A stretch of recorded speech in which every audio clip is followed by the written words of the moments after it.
in the BBC app.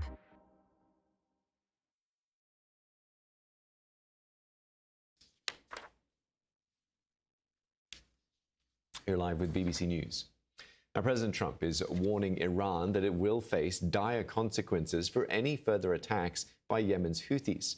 He said from now on, the Iranian leadership would be viewed as having pulled the trigger for every shot fired by the group, which has long been backed by Tehran.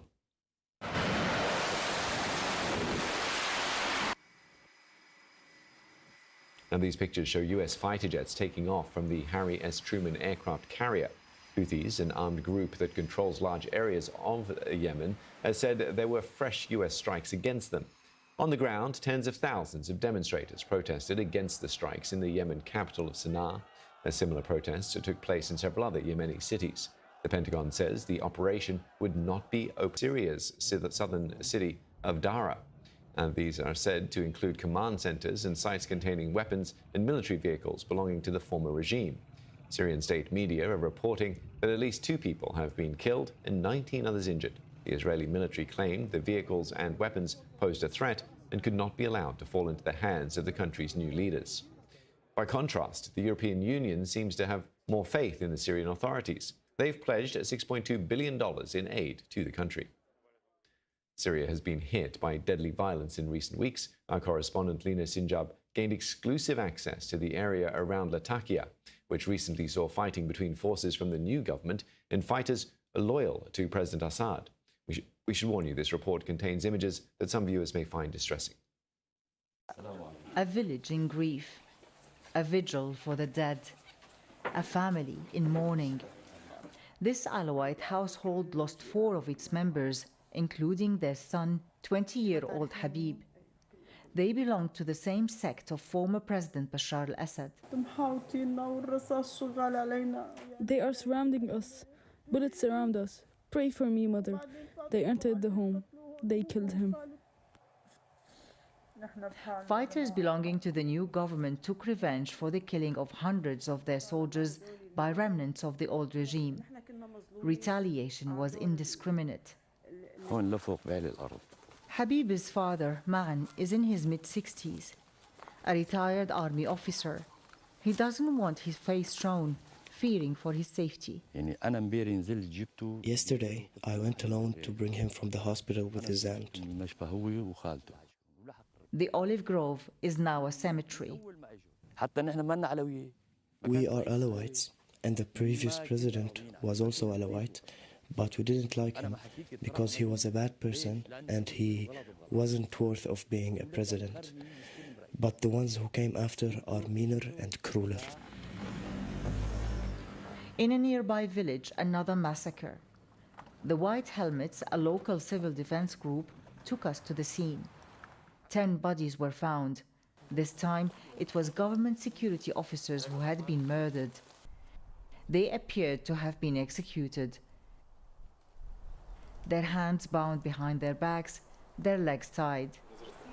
Sabir is a government security officer. He explained the attacks against the Alawites. We tried hard to keep everything under control to unite Syria. But honestly, the betrayal that we faced from remnants of the Assad regime made these factions angry. Our official forces were killed in the coastal region, which made us lose control of the area. The officer tells me they have already arrested some of the perpetrators. The factions left their marks everywhere.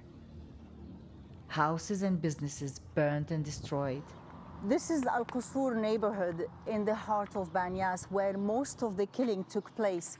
People talk about a bloodbath against the Alawite.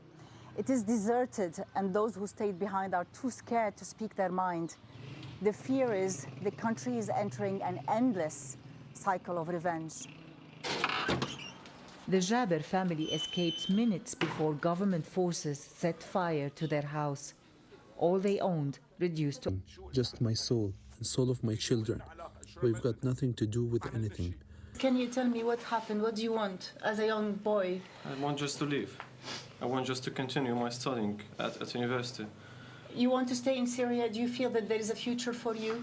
There's no, but I have to stay here. If this government wants to prevent a new civil war, they must prove they can protect the Alawites and ensure the rights of all citizens in the new Syria. Lina Sinjab, BBC News, Banyas, Syria.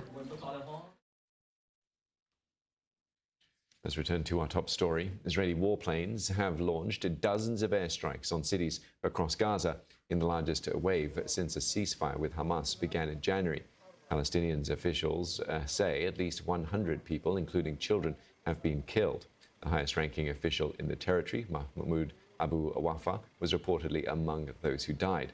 Hamas has accused Israel's Prime Minister Benjamin Netanyahu of overturning the ceasefire agreement. It said the strikes had exposed Israeli hostages remaining in an unknown fate. Now we're showing you images now of the Al-Aqsa hospital in the Gaza Strip, where we've seen a steady stream of ambulances bring in those impacted by the airstrikes. An Israeli official told the BBC the offensive would continue as long as necessary. More on this story in the hours ahead.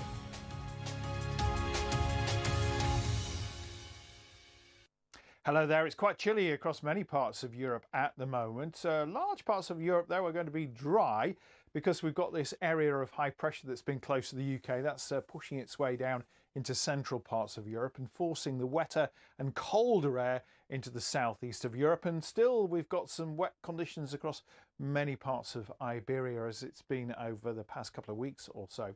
But a change in the weather for the southeast because temperatures are dropping. We've got a stronger wind. We've got this rain pushing its way into more of Greece and Turkey with some snow over the mountains. Turning drier, though, through the Balkans, Bulgaria, Romania and Italy. But we've got some more rain for Iberia, more across eastern parts of Spain and northwards into the high pressure. It's dry and sunny, but there are some weather systems running around the top of the high to bring some snow at times across northern parts of Scandinavia in particular. But with some sunshine across France, we may well start to see temperatures rising, although in the south there could be some rain still affecting Barcelona as well. And we've got some more rain coming back into Portugal on Wednesday, but it is turning drier in the southeast of Europe. Now, for many central and northern parts of Europe, temperatures are going to be rising over the coming few days before we see the rain that's close to Spain and Portugal heading its way northwards into the northwest of Europe. But that wetter weather in the southeast of Europe will be moving away, sunshine returns, and slowly temperatures will rise.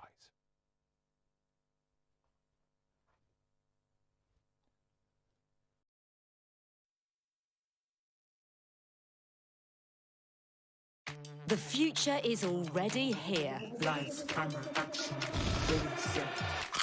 All about AI changing our jobs. Where do you see this technology moving in the future? A flipping burger robot. From gadgets to gaming. The virtual reality landscape has changed quite